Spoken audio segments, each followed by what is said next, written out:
6 days from today, on April 3rd, new tariffs hit cars coming into the U.S. from other countries, a 25% tariff. U.S. President Donald Trump said on Wednesday he will impose an additional 25% tariff on imported cars and some auto parts. The auto sector has been a focal point in the tariff negotiations. Japanese Prime Minister Shigeru Ishiba warns that trade negotiations with the U.S. won't be easy. The automotive industry in the United States has been in a turbulent period for a long time. While Donald Trump's America First tariffs aim to give domestic manufacturers a breathing space, the unexpected steps taken by Japanese giants have placed a conflict at the center of the industry. Toyota, Honda, and Nissan. These three giant brands, which have won the admiration of American consumers for many years, have now become more aggressive with the Trump administration's tariffs. Japanese automakers have pulled the trigger on the US, some say, as the rush to buy before the tariffs arrive, especially for Toyota's hybrids and Honda's compact SUVs, has now turned into an outright explosion. Data from Bloomberg shows that Toyota's North American sales rose by almost 15 to 20% in April. Much of this increase is said to be due to the desire to stock up before the tariff. In fact, the rise of Toyota shares on the Tokyo Stock Exchange in the wake of these rumors further triggered Trump's reaction.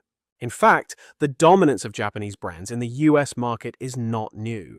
However, the Trump administration had intended to protect domestic producers with its plan to impose heavy tariffs on every automobile not made in the US. What we're going to be doing is a 25% tariff on all cars that are not made in the United States. If they're made in the United States, there's absolutely no tariff. However, this step is likely to have the opposite effect, because companies like Toyota and Honda have already opened many factories in the US and produce many of their models in states like Kentucky, Indiana, and Alabama. Although these brands are considered foreign due to their logistical advantages, they are still perceived as reliable by the American consumer. Who and which models will be targeted by Trump's tariffs? The global supply chain of Japanese automakers is complex. Some parts of a vehicle may be produced in Japan, others in Mexico, with final assembly in the US. Which part will be caught in which customs, whether exemptions will be granted, all this is uncertain. It is precisely because of these question marks that there is a significant number of people in the market who are in a panic. Let me get my car before the tariffs come. Toyota's North American managers confirm that this is exactly why the wheels are in motion. On the other hand, the Trump administration often seems to ignore warnings that the impact of tariffs on the industry will not be equal. But in a report titled Automotive Industry Warns Trump Risks Layoffs and Bankruptcy with Tariffs, even the Detroit-based giants, GM, Ford, Stellantis, say this protectionism could backfire. The reasoning is very clear. Japanese manufacturers have long managed their parts supply through multiple channels, setting up backup production plans in different countries to circumvent tariffs. They also have considerable production from, say, Mexico or Canada. In addition to such a flexible structure, even the rumor that Toyota would be partially exempt from Trump's tariff list with its hybrid expansion in the US was enough to send its shares soaring.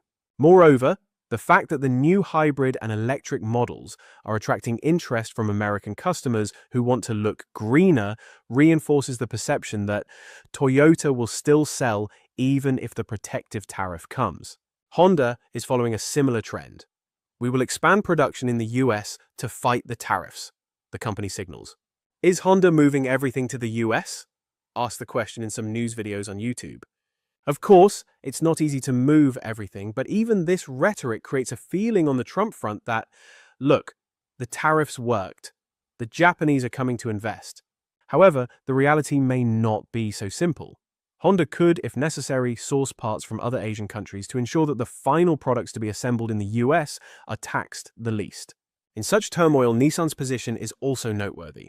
Nissan, which has been in decline in the US market for a long time, has recently been trying to make a comeback with its mid-segment SUVs. If the tariffs get too harsh, the question, will Nissan's already declining sales plummet, comes to mind. On the other hand, if the Trump administration extracts more investment or, as Trump likes to call it, job creation commitments from Japan, Nissan may ask for additional exemptions. This chess game is causing the automotive industry to live almost every week with a new development. Inevitably, the industry is on high alert against this. Toyota, Honda, and Nissan pulled the trigger to bring down the US auto industry strategy. Of course, the Japanese brands have no intention of openly saying, let's destroy the American industry. But everyone wants to protect their own interests in trade. If Trump gets serious about the tariffs, the Japanese may put their own plans into action and put the US giants in a difficult position. In this reactionary approach, some manufacturers may lose, while brands with more flexible and global supply portfolios may gain strength. So where does Canada fit into this tit-for-tat scenario? Canada is already talking about imposing tariffs on American cars. This will make it more expensive for US brands like GM, Ford, Tesla, Stellantis, etc. to enter the Canadian market. If American companies pay a tariff of more than 25% in Canada, that's a price increase of thousands of dollars per model. Canadian consumers could then shift to competitors like Toyota, Honda, Nissan, or European Korean models. This scenario would also severely damage Trump's Canada our friend image. What is striking is Canada's ability to play the energy trump card. The country sells electricity and LNG to the northern states of the US and has a substantial oil shipment.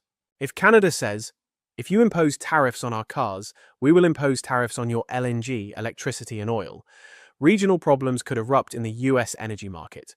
Rising costs and shrinking trade volume would hurt both sides, but such moves are very effective as a political pressure tool. In other words, retaliation against Trump's tariffs could not only apply to automobiles, but also to the energy sector. Ottawa has already issued serious warnings in this direction, and if this threat materializes, the US could suffer a double blow on both the automobile and energy axes.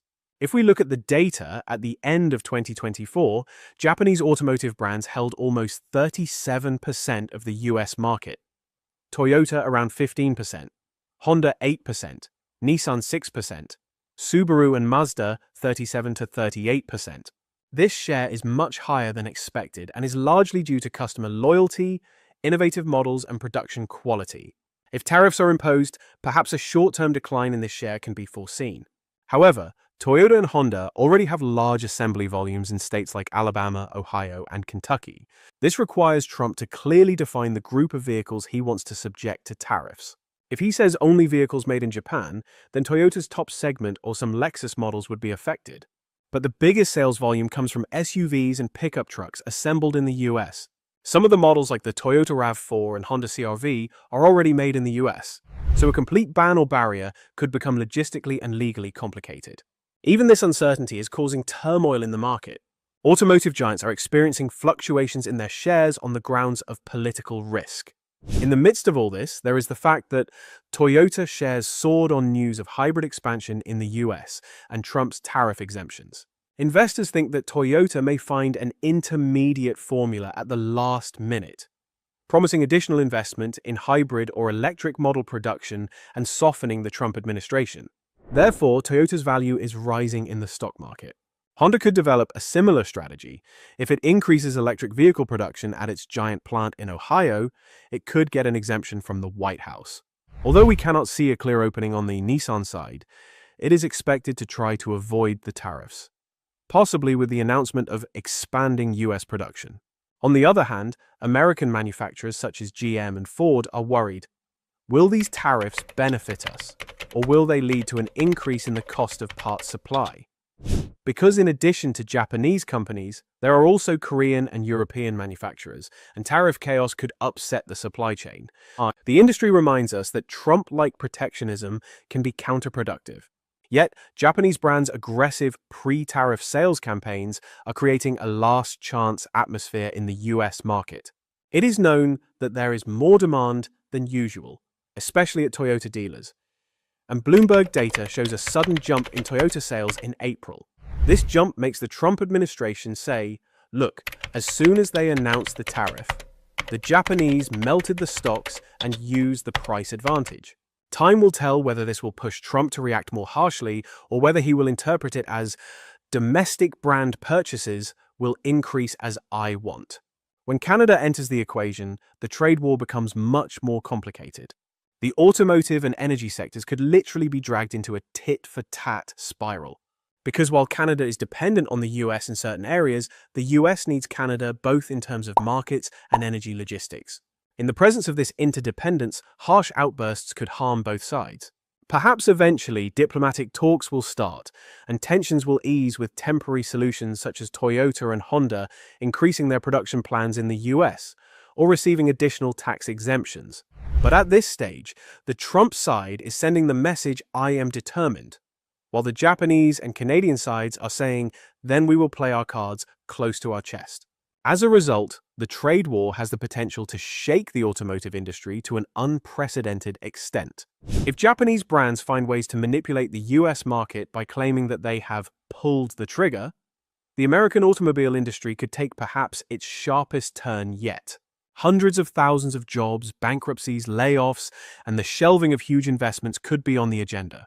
Shares of the Detroit Giants, whose profit margins are already weak, would experience serious fluctuations in this environment. On the contrary, Japanese manufacturers, all of which have factories and jobs in the US, could even grow their shares if they manage this period skillfully. But no matter who they are, increased market volatility, reduced availability of spare parts, and rising prices will hurt all consumers. Japanese brands like Toyota, Honda, and Nissan on the one hand, American manufacturers like GM, Ford, and Stellantis on the other, and with Canada pushing back, everyone is expecting a new tariff hit at any moment. As this chaos shakes the supply chains, Canada's ability to play the energy cutoff or electricity tariff card against the US makes the whole picture dizzying. Not only automotive, but also critical for the northern states of the US. A Canadian electricity cutoff or a hugely expensive tariff could send production costs skyrocketing there. Likewise, tariffs on Canadian oil and LNG could create logistical problems for US refineries. With such cross-dependence, no one wants to lose, but political calculations override cost-benefit analysis. Headlines such as Toyota, Honda, and Nissan pull the trigger to cripple the US auto industry may sound exaggerated, but they emphasize the fierce competition on the ground and the risk the Trump administration is taking with tariffs. After all, if the Japanese giants develop joint strategies with Canada and enter the US market with a new plan, American automakers will have their work cut out for them. Even if the tariff passes, global manufacturers may find a way to minimize the tax burden, and US brands may take the real hit. In short, it's a lose-lose proposition. The question of who will be the biggest loser is unclear. Maybe Japanese brands will be hit in the short term, but in the long term, they can survive the crisis with their flexible supply structure. Maybe if Canada imposes tariffs and blocks American vehicles, giants like GM and Ford will be hit. Their shares will fall and mass layoffs will be triggered. Canada, on the other hand, could use its energy card to put pressure on the US, but this could lead to more aggressive behavior from Washington. Both Toyota's sales increase and Honda's statement, "We will expand production in the US," show the search for opportunity in a crisis. Consumers are also anxious about when will additional taxes be imposed on which automobiles. Investors are trying to save the day with volatile stocks. This cycle is the most recent example of how political moves are intertwined with trade. The US and Canada's trade war, combined with the moves by Japanese manufacturers, are putting the global automotive industry to the test. Where it will end up depends on how long each side can keep up the standoff. But it seems that waking up to a new development every morning has become the new normal for the automotive industry.